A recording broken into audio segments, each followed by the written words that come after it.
आसंता नवेम्बर 1 तारिख दिन बलांगीर दिन पालन पर व्यापक प्रस्तुति आरंभ हो जाइथिबा सूचना देइछन्ति बलांगीर दिन पालन कमिटी।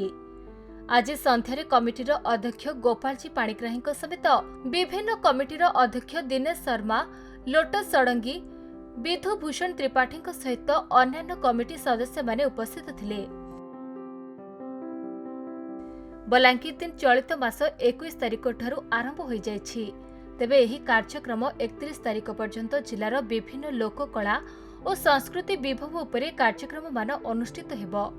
नवेम्बर 1 तारिख दिन कौशल कला मंडपरू पूर्वाह्न संस्कृति शोभायात्रा सहित देवदेवी मंदिर में पूजार्चना पर मंच पूजा अनुष्ठित हेबो।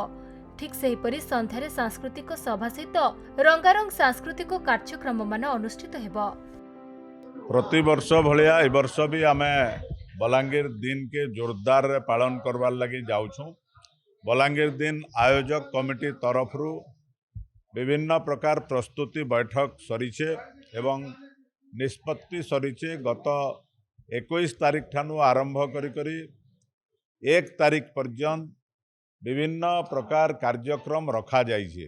एवं गत थर आपण माने समस्ते जानिछन हमर बलांगीर दिन कार्यक्रम के मान्यवर मुख्यमंत्री, उपमुख्यमंत्री, स्वास्थ्य मंत्री, लोकसभा सांसद, राज्यसभा सांसद, बलांगीर जिल्लार समस्त विधायक आसिकरी उपस्थित होकर बलांगीर दिन कार्यक्रम रे जोग देइथिले।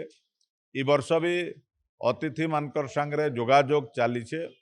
अतिथि माने निश्चित रूप रे आसबे एवं आमे 1 तारिख कार्यक्रम सकाळ 9टारे कौशल कलामंडल पड़ियारू गोटे सांस्कृतिक शोभायात्रा बाहरबा। सहरर विभिन्न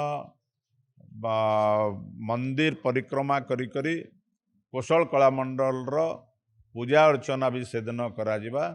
एवं संध्यारे सेदिन प्रति वर्ष भलिया गोटे सभार कार्यक्रम निष्पत्ति नियाहिछे एवं आमर अंचल कला एवं संस्कृति के नेइकरी विभिन्न प्रकार सांस्कृतिक कार्यक्रम योजनार चूड़ांत निष्पत्ति नियाहिछे। बलांगीर गुप्तेश्वर पृष्टिंग रिपोर्ट, खबर ओडिशा।